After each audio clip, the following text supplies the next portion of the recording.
गुरवे श्री अन्नपूर्णाम्बादयितं श्री अमृतानंदनाथ सरस्वती श्री गुरु श्री पादुकां पूजयामि तर्पयामि नमः। ऐं ह्रीं श्रीं ऐं क्लीं सौः हंस शिव सोऽहं मत्प्रेम मदक्षमरयो मदों सक्षमरीं सौः स्वरूप निरूपणे हेतुवे सुगुरुवे श्री अन्नपूर्णाम्बादयितं श्री अमृतानंदनाथ सरस्वती श्री गुरु श्री पादुकां पूजयामि तर्पयामि नमः। शुक्लां वरदरं विष्णुं दधिवर्णं चतुर्भुजं प्रसन्नवदनं ध्यायेत् सर्वविघ्नोपशान्तयेत्। अगजाननपद्मार्कं गजाननमहर्निशम् अनेकदन्तं भक्तानाम् एकदन्तोपास्महे।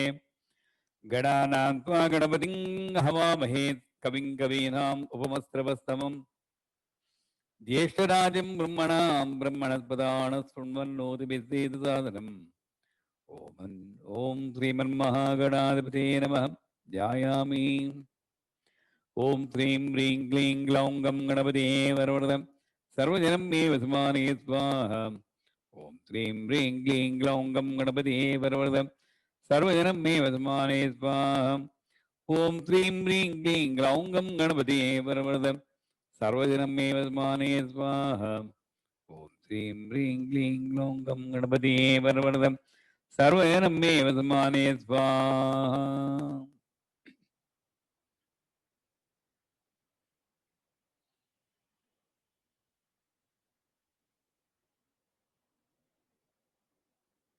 శ్రీమాత్రే నమః.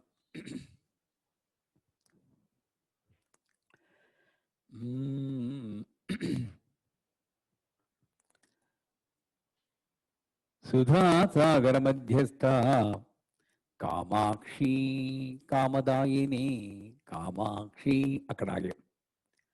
సాధారణంగా లలిత శాస్త్రంలో మీనాక్షి అన్న పదం ఎక్కడుందంటే అందరూ తిరిగేస్తూ ఉంటారు, ఎక్కడో చోట ఉండబోతుందా అని. నిజానికి మీనాక్షి అన్న పదం లలిత శాస్త్రంలో లేదు, కామాక్షి ఉంది. తెలుసా మీకు అందరికీ మీనాక్షి లేదని? వెతుక్కున్నారు కనుక ఆ రకంగానైనా మనం లలిత శాస్త్రాన్ని 10 సార్లు తిరిగేస్తాం. అందుకని ఆ ప్రశ్న అడుగుతూ ఉంటాను ఎప్పుడు కూడా. కామాక్షి కామేశ్వరుణ్ణే కామ అక్షి. కాముడు అంటే కామేశ్వరుడు అంటే శివుడు. ఆయన్నే కళ్ళగా కలిగింది అంటే ఏమిటి? శివుడికున్నటువంటి ఆవిడ చూసేవాడిని శివుడు అంటారు కదా, ద్రష్ట అంటారు. అంచేత చూసేది ఆవిడే అయినా కూడా శివుడిలా చూస్తోంది, అంటే జ్ఞానపరంగా చూస్తోంది. శివుడికున్న శక్తులన్నీ కూడా ఉన్నాయి, పరమేశ్వరుడుకున్న వైభవం అంతా కూడా ఆవిడికి ఉంది. అదొక అర్థం కామాక్షి.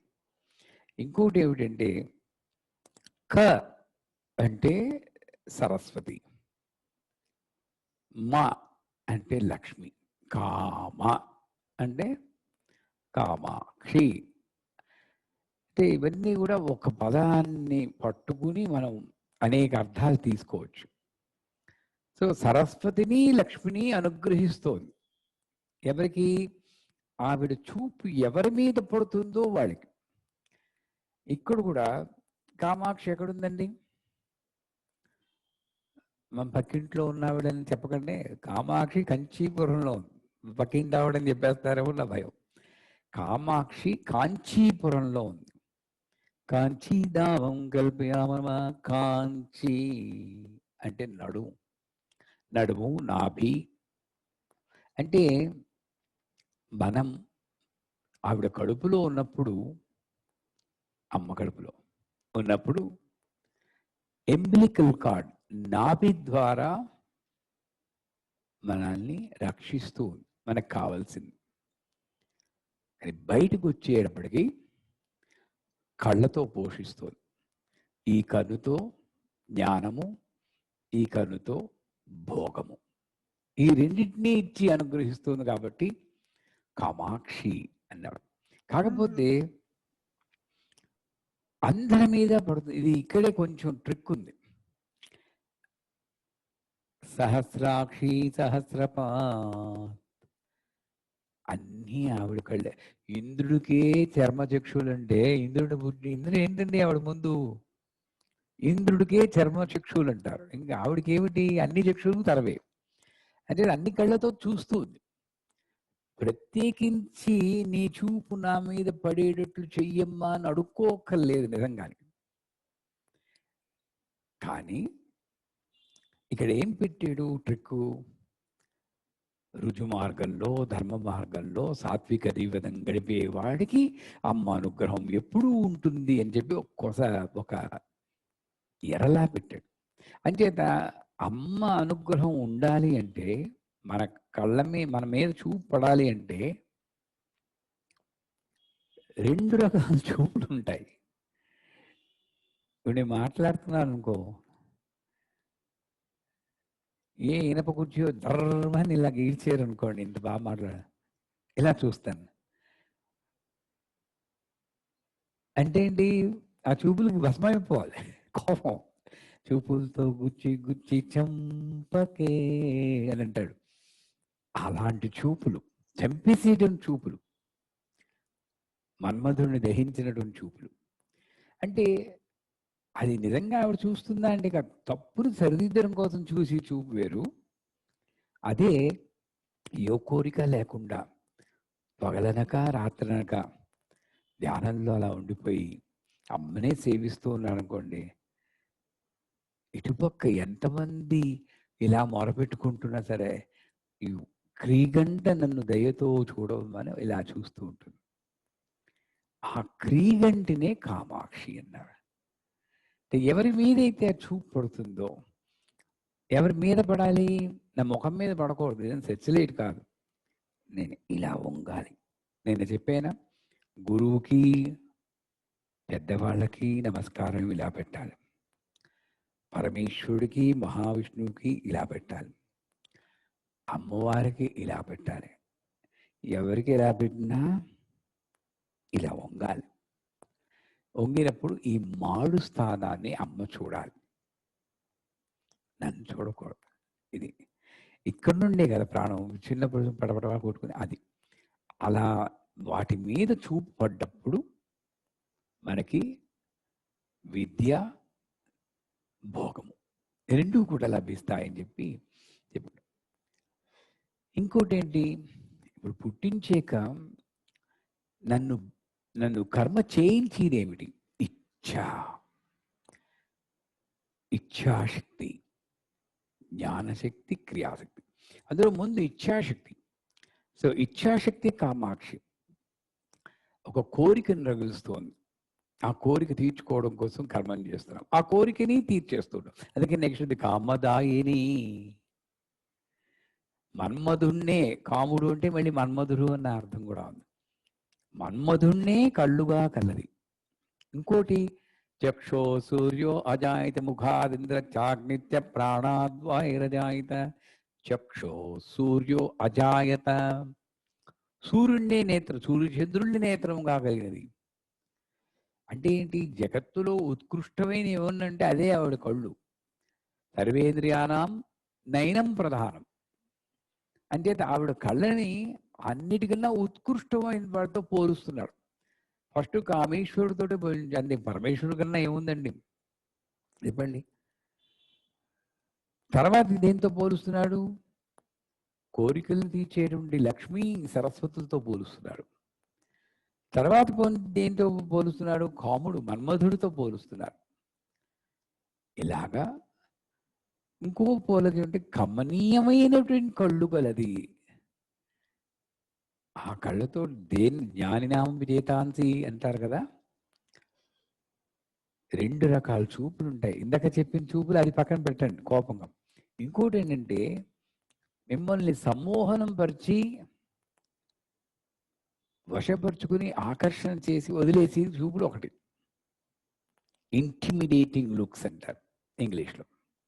కానీ మిమ్మల్ని వశపరుచుకుని సన్మార్గంలో పెట్టి భోగమోక్షాల్ని ప్రసాదించి కాపాడే తల్లి చూపులే కామాక్షి. తేడా ఉంది. 2 అందమైన చూపులే, 2 ఆకర్షణీయమైన చూపులే. ఇది తల్లి చూపులు. కామ అంటే కామ అనగానే వెళ్ళిపోతుంది ఎక్కడికో. తల్లి ఇప్పుడు పిల్లవాడు అటు వెళ్ళిపోతున్నాడు, చెప్పిన మాట వినటం లేదు. బట్ నేను దగ్గరికి రాగడానికి ఏదో ఒకటి పెట్టాలి కదండి. తాయిలో అంటే పట్టుకుని ఓయ్ అంటే ఇలా చూసి వచ్చేస్తాడు.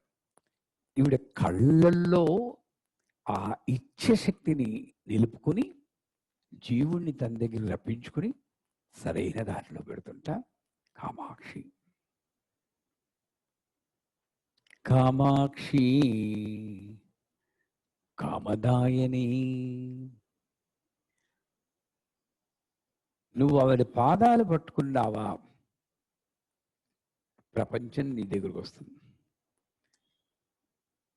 అన్ని కోరికలు తీరుస్తుంది. కామదాయని, భక్తుల్ని అనుగ్రహించి కోరికల్నిచ్చి ఆ కోరికలు ఏమై ఉంటాయి తెలుసా అండి. ఇప్పుడు మనం కూడా సహేతుకమైనటువంటి కోరికలు అన్నీ తీరతాయి తెలుసా అండి. పొద్దున్న లేచి స్నానం చేయాలి అనుకున్నాం కూడా స్నానం చేస్తారు, ఆనందం తినాలి తింటారు. ఇవన్నీ మనం అనుకోకపోయినా నెరవేరుతాయి. అంచేత ఆవిడ ఏం చేస్తుంది, కామదాయిని అనగానే కాళ్ళు పట్టేసుకుని నన్ను అమెరికా ప్రెసిడెంట్ చేసే తల్లి, గురువుగారు చెప్పారు నువ్వు చూసేవంటే ఏదైనా అయిపోతుంది అని అనుకుంటే అవుతుంది. 500 ఏళ్ళు తపస్సు చేస్తే అందరూ సాధించిన వాళ్ళే కదా. మనకు ఒక గంట కూర్చోరా అంటే ఇంకా ఏందా అని చూసుకుంటాం, గంట అండి అని. 500 ఏళ్ళు ఏంటండి బాబు, 10 ఏళ్ళు తపస్సు చేయమని చేస్తారా చెప్పండి. అది ఇక్కడ కాదు, ఇంట్లో కాదు, గుహలోకి వెళ్ళి అప్పుడు టీవీ ఉండదు ఏమి ఉండదు, ఎలా తపస్సు చేస్తామండి మనం. మనకి ఆ రెండు లేకపోతే రోజు గడవాయే. అంచేత ఉండదు జరగదు అని మనం అనుకున్నంత మాత్రం నిజం కాదు, జరుగుతుంది. కానీ నేను చెయ్యలేను. అంచేత ఆవిడ కాళ్ళు పట్టుకున్నవాడికి ఏం చేస్తుందంటే, నీకు ఏ కోరికైతే తీరుతుందో ఆ కోరికనే నీకు కలిగిస్తుంది. ఎందుకంటే ఇచ్చ కలిగించేది కూడా ఆవిడే. చూడండి ఎంత బాగా చెప్తారు. ఇచ్చ కలిగించేది ఆవిడే, తీరేటటువంటి కోరికల్ని కలిగించి, ఇంకా దీంట్లోనే ఉంది, తీరేటటువంటి కోరికలే కలిగించేసింది. తీరనటువంటి కోరికలతో ఉంటే మళ్ళీ ఇంకో జన్మ ఉంటుంది. ఎందుకంటే సుధాసాగర మధ్యస్థ అని చెప్పాడు. ఆవిడ పట్టుకుంటే ఇంకో జన్మ లేదు, మృత్యువు లేదు. మృత్యు లేకుండా ఉండాలంటే నాది బ్యాలెన్స్ ఇష్యూ నిల్లవ్వాలి, అంటే కర్మ విశేషం పోవాలి. నాకు ఏదైనా చిబ్బర్లో అంతా పోతుందండి, మీరు అన్నీ అయిపోయా ఆవకాయ తినాలనుంది అంటే పోతాడు అనుకోండి, మళ్ళీ ఆవకాయ సీజన్ దాకా వాడు మళ్ళీ ఇంకో జన్మెత్తాలి. వీడు పుట్టాలి, పెరగాలి, ఆవకాయ సీజన్ రావాలి, వాడు పెట్టాలి, తినాలి, అప్పుడు కానీ ఈ కర్మ, ఈ లోపల మళ్ళీ ఇంకొన్ని కర్మలు చేస్తూ ఉంటాడు. అంటే ఈవిడ ఏం చేస్తూ ఉంటుంది, ఏ కోరికైతే తీరుతుందో అంటే కర్మ విశేషాన్ని బట్టినటువంటి కోరికలు, అది అక్కడ చెప్పం. ఈ కర్మ విశేషాన్ని బట్టి ఉన్న కోరికలు కలిగించి తీర్చేసి నిన్ను కర్మ విముక్తుని చేసేది కామదాయిని. కామాక్షి కామదాయిని. దేవర్షి గణ సంఘాతస్తూయమానాత్మ వైభవ. చప్పుళ్ళు వినబడుతున్నాయా? యుద్ధాల భేరీలు, నగారాలు, రాక్షసుల ఆర్తనాదాలు, గుర్రపు డెక్కల చప్పుళ్ళు, వికటాట్టహాసాలు ఇవన్నీ వినపడాలి. దీని సీన్ ఇలా రావాలన్నమాట మన ముందుకి. ఎందుకు? దేవ ఋషి గణ సంఘాత, వీళ్ళందరూ.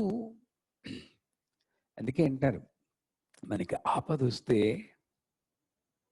ఆపదలు అందరికీ వస్తాయి. తెలివైన వాడు ఉపాసకుడికి, యోగికి, మిగతా వాళ్ళకి తేడా ఏమిటంటే, వీడికి వెంటనే ఎవడు ఆ ఆపద గ్యారంటీగా తీరుస్తాడో తెలుసు, వాళ్ళనే పట్టుకుంటాడు.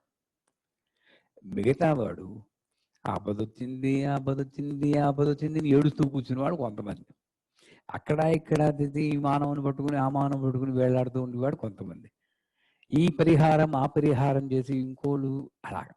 వీళ్ళకి గ్యారంటీ లేదు, కానీ నిశ్చయము అని ఆవిడ చెప్పింది. ఎక్కడైతే నా యొక్క దేవి మహాత్మ్యం పఠింపబడుతుందో ఆ ఇంటిని కొన్ని 7 తరాల వరకు వదిలి వెళ్ళను, బంధుమిత్ర వియోగాన్ని కలిగించను, అపమృత్యు ఉండదు, రోగ బాధలు ఉండవు. ఇది సాధిశయం లేకుండా నేను చెప్తున్నాను. ఎంత చక్కగా చెప్తుంది. అంచేత యోగి అయిన వాడు దేవ ఋషి గణ వీళ్ళందరూ కూడా కష్టం వచ్చినప్పుడు ఎవరిని పట్టుకోవాలో తెలియాలి. ఏమంటే రోగం వచ్చిందండి, లాయర్ దగ్గరికి వెళ్తే ఏం చేస్తాడండి? ఎవరిని కాఫీ ఇచ్చిన వాడి మీద కేసు వేయ మరి పట్టుకుని బాధేద్దా ఉంటాడు. కాఫీ వల్ల నా కడుపులో అజీర్తి చేసిందంటే కేసు అంటాడు లాయరు. ఎవరి దగ్గరికి వెళ్ళాలి? నా తీర్చి వాడి దగ్గరికి వెళ్ళాలి. అలాగే ఈ బాధ ఎందుకు వస్తుంది? కర్మ విశేషం వల్ల వచ్చింది. కర్మ ఎందుకు ఉంటుంది? బుద్ధి కర్మానుసారిణి. ఈ బుద్ధి ఎవరు కలిగిస్తున్నాడు? వాడు. అందుకు உன்னை சொல்லி குற்றம் இல்லை, என்னை சொல்லி குற்றம் இல்லை, காலம் செய்த கோலம் அடி, கடவுள் செய்த குற்றம் அடி, கடவுள் செய்த కుట్రం అడి. అరవాళ్ళు ఎవరైనా ఉన్నారా? నిన్నని తప్పులేదు, నన్నని తప్పులేదు, కాలం కడవల్ ఆయన చేసింది అంటాడు. అందువల్ల ఎవడు చేశారో వాడిని పట్టుకోవాలి. సదా దైవ ధ్యానంలో నా రోజు బాగుండేటట్టు అనుగ్రహించు, నాకు మంచి ఆలోచనల్ని, మంచి వాక్కుని, మంచి కర్మ. అంటే ఏంటి? నాకొక్కడికే కాదు, నా కర్మ వల్ల కనీసం ఒక్క జీవికి ఉపయోగం కలిగేటటువంటి కర్మని నా చేత చేయించు. రోజు చేస్తారా ఇలాంటి ప్రేయరు? బ్రహ్మాండంగా ఉంటుంది. ఇంకేం అక్కర్లేదు. నాకు మంచి కర్మని, మంచి వాక్కుని, మంచి ఆలోచనల్ని, నేను చేసేటువంటి కర్మ ఒక్కడికి ఉపయోగపడేటట్టు చూడు తల్లి. అంటే నా ద్వారా ప్రకటితమవు. ఇదే దైవీభావం. దైవీభావం అంటే ఊగిపోవడం కాదు. దైవీభావం అంటే దేవతలా ఉండడం. దేవత ఎప్పుడు ఊగలేదే, విగ్రహం అలాగే ఉంది. నువ్వెందుకు ఊగిపోతావు దేవుడు వచ్చేసాడని చెప్పేసి? అవును కదా? ఊగితే కానీ మనం గుర్తించమయ్యాం. ఇలా ఉంది ఏంటి మనకు తెలియదు. మనకు అలవాటు అయిపోయింది. దేవత వచ్చింది ఊగాలి. విమర్శిస్తున్నాను కాదు, నిశ్చలంగా ఉన్నటువంటి శక్తి. దేవతాభావం ప్రకటన అవ్వాలి అంటే సర్వభూతహిత మాత ఏ హి పరమేశ్వరి, అందరినీ తన సంతానంలా చూసుకునే శక్తి. అంచేత దేవతలు, ఋషులు, ఈ గణాలన్నీ కూడా సంఘాత గుంపుగా చేరి దేవర్షి గణతంగాప స్తూయమానాత్మ వైభవం. నీ వైభవం ఎలాంటిది తెలుసా తల్లి? ఏదో వాడు వీడు పొగిడేడంటే అనుకోవచ్చు. ఫేస్బుక్లో 100 లైకులు, 200 షేర్లు రావడం ఒకటి, గిన్నెస్ బుక్ రికార్డులో ఎక్కడో ఒకటి, ప్రపంచమంతా ఆచంద్రార్కం నిన్ను కీర్తించడం ఒకటి. కానీ వీటన్నిటినీ తలదనే దేవతలు, నాకు తెలియని లోకంలో ఉన్న వాళ్ళు, ఋషులు, వాళ్ళు ఎవరిని పోడాల్సిన అవసరం లేదు. ఎందుకు? వాడికి కోరిక లేదు. అందుకని మన గణపతి అధోశీషంలో కూడా చెప్తారు కదండి, ఏకదంతాయ విద్మహే వక్రతుండాయ ధీమహి తన్నో ప్రచోదయాత్, ఏకదంతం చతుర్హస్తం పాశమంకుధారణం రదంతవ్రతం హస్తే బిభ్రాణమోషగజం రక్తం లంబోదరం సూర్పకన్నకం ఏవం ధ్యాయతి యో నిత్యం స యోగి యోగినాం పరః. యోగి హృద్యాన గమ్యం వందే విష్ణుం భవహ్యం. యోగులకు కూడా, కోరికలు లేనటువంటి యోగులకు కూడా వాళ్ళ గమ్యం నువ్వే తల్లి. వాడికి ఏం అక్కర్లేదు నువ్వు. అటువంటి వాళ్ళకు కూడా కోరికలుగా గమ్యంగా ఉన్నటువంటి నీ యొక్క మహిమని ఏమనుకోవడం అంటే, వీళ్ళు ఏం చేశారు? ఆవిడ వైభవాన్ని పొగిడారు. వీళ్ళందరి చేత పొగడబడ్డటువంటి వైభవం కల తల్లి అదొకటి. ఇది నిత్యం చేస్తూ ఉంటారు వాళ్ళు. ఏదో నాకు ఆపద వచ్చినంటే నవగ్రహాల చుట్టూ తిరగడం. మనకి స్టూడెంట్స్ ఉన్నారుగా కార్తికేయ వాళ్ళందరూ, వాళ్ళకి ఎగ్జామ్స్ ఎప్పుడు వచ్చాయో చెప్పేయచ్చండి. నాలాగా బొట్లు ఉంటాయి విపరీతంగా, నూనె మరకలు కూడా. అంటే ఈ నవగ్రహాల చుట్టూ వెళ్ళి అక్కడ నూనె తీసుకుని ఇలా రాసేసుకుంటారు అన్నమాట. ఇవన్నీ ఉన్నాయనుకో ఎగ్జామ్ దగ్గర వచ్చేయండి. ఇవి పోయాయి అనుకోండి, తర్వాత ఎగ్జామ్స్ అయిపోయాక మళ్ళీ ఒక్కసారి వెళ్ళిన నాయన బాగా చేసాం మ్యాట్నీకి వెళ్ళిపోతాడు. ఎగ్జామ్ టైంలో చుట్టూ తిరుగుతారు. అవునా కార్తికేయ? లేదు. కానీ దేవఋషి గణాలు నిత్యము ఆవిడని స్తుతిస్తూ ఉంటాడు. ఇది ఒక వ్యాపకం. నాకు నిత్య జీవితంలో అందుకే అంటారు prayer is a life style.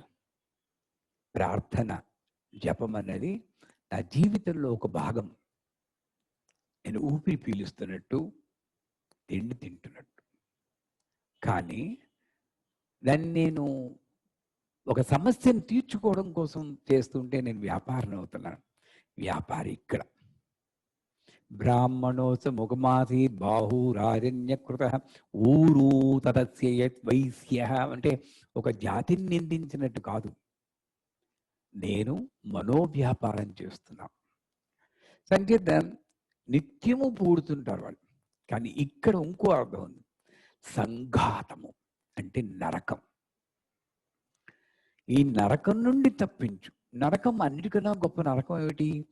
అక్కడ ఎవరు ఉందో లేదో ఎవరు చెప్పలేదు. అవునా కదండి? ఎవరైనా వచ్చి నరకానికి వెళ్ళో స్వర్గానికి వెళ్ళో మనకు SMS ఎప్పుడైనా పంపించారా?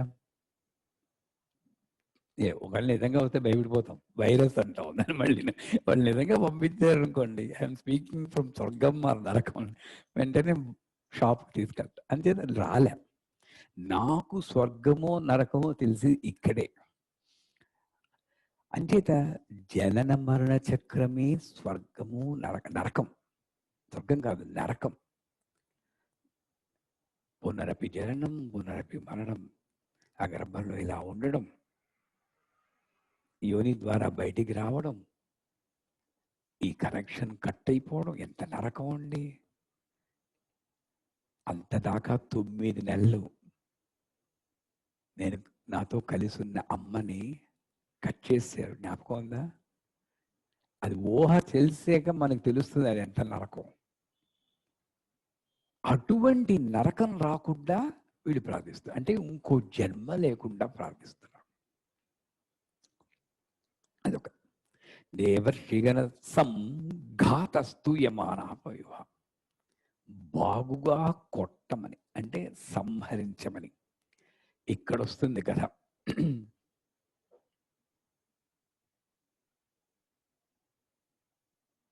ఇది టూకీగా చెప్తాను, మీకు అందరికీ తెలిసిందే. కానీ దీని వెనకాతల అంతరార్థం తెలుసుకుంటే ఇంక ముందుకు వెళ్ళినప్పుడు లలిత ఉపాఖ్యానం అని ఒక పుస్తకం చదివారా ఎవరైనా?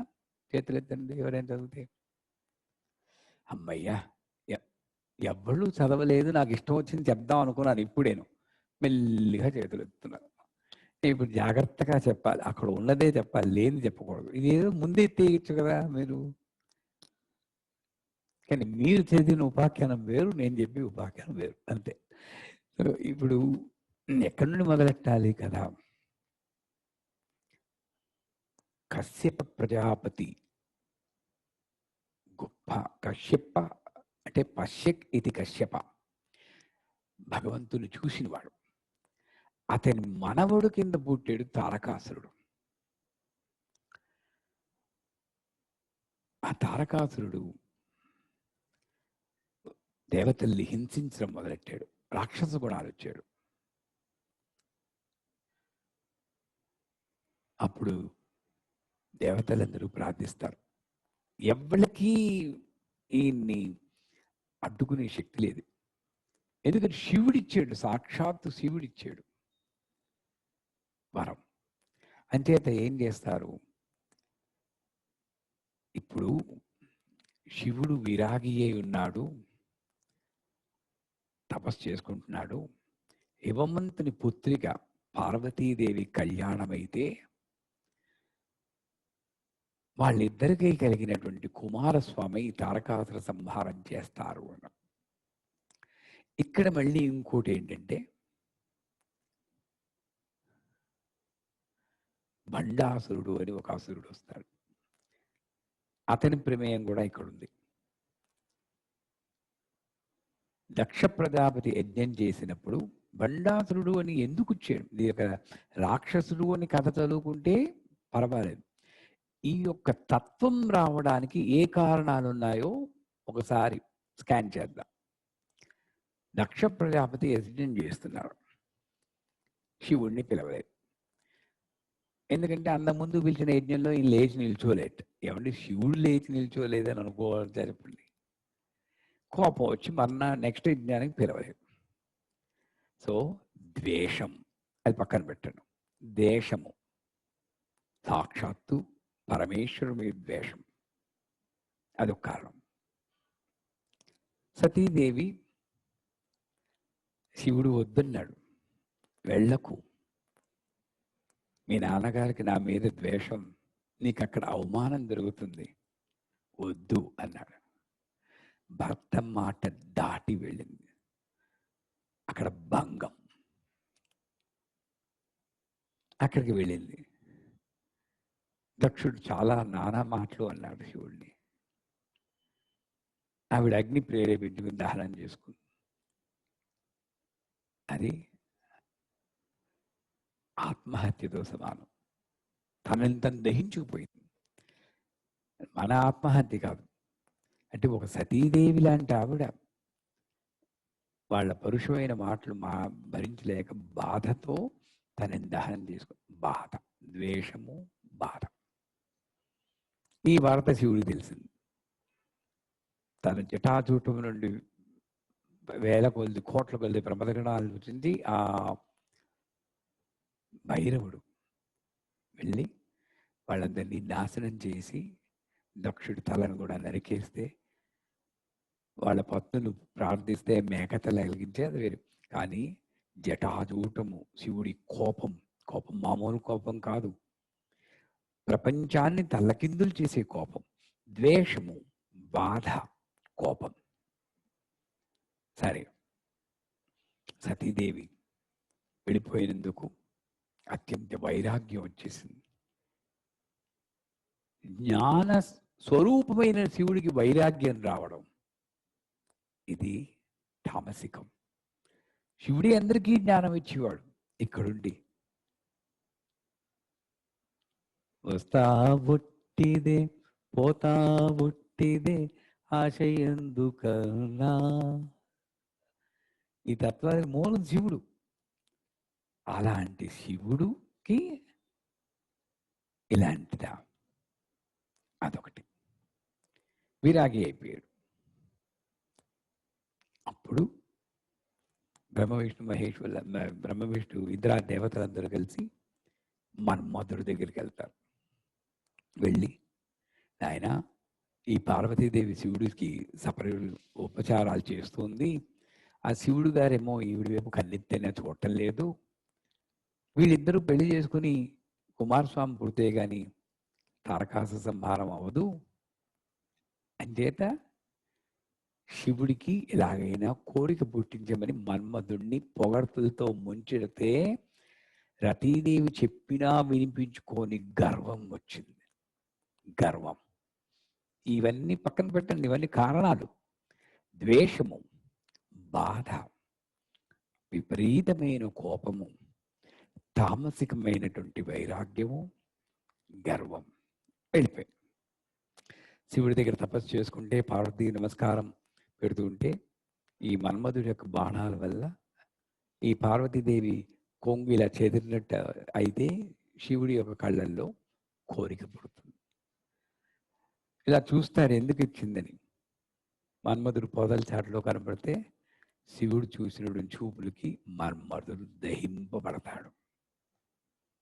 మళ్ళీ అగ్ని, బూడిదైపోతాడు. రతీదేవి శోకిస్తుంది. చిత్రకర్ముడు అనేవాడు బద్మాన్ని తీసుకుని మనిషిగా చేస్తే, చాలా వాటిలో చాలా అలాగా రాస్తారు. బ్రహ్మగారు పుట్టించారు, ప్రాణం పోసేయడని, శివుడే పోసేయడని, శివుడే శతరుద్రీయం అనే మంత్రాన్ని చెప్పాడని, ఏదో ఒకటి పరమేశ్వరుడు ఆయనకి ప్రాణం పోస్తే అతను శివుణ్ణి వరం అడుగుతాడు. ఎవరి చేత చావు లేకుండా, పుష్టిలో పుట్టిన ప్రాణి వల్ల చావు లేకుండా ఉండించుకోవడమని, ఇలాంటి అసాధారణమైన కోరికకి బ్రహ్మ చికాకుని బండ బండ అంటే సిగ్గు సిగ్గు అని అంటాడు. సిగ్గులేని తనం బండాసురుడు. ఇన్ని గుణముల వల్ల భస్మమైనటువంటి భస్మము నుండి పుట్టినవాడే బండాసురుడు. మిగిలిన భస్మం నుండి పుట్టినవాడు విషంగుడు, విశుక్రుడు. వీళ్ళతోటి వాళ్ళే హీరోలు అనుకోండి, విలన్లు అనుకోండి, వీళ్ళతోటి కథ మొదలవుతుంది. వీళ్ళు పెట్టే బాధల నుండి రక్షించమని దేవర్షిగణతంఘాతస్తూయమానాత్మవైభవ అని వైభవంగా ఈ రోజుకు ముగిద్దాం. రేపు మళ్ళీ కలుద్దాం 7 గంటలకి. శ్రీమాత్రేమ.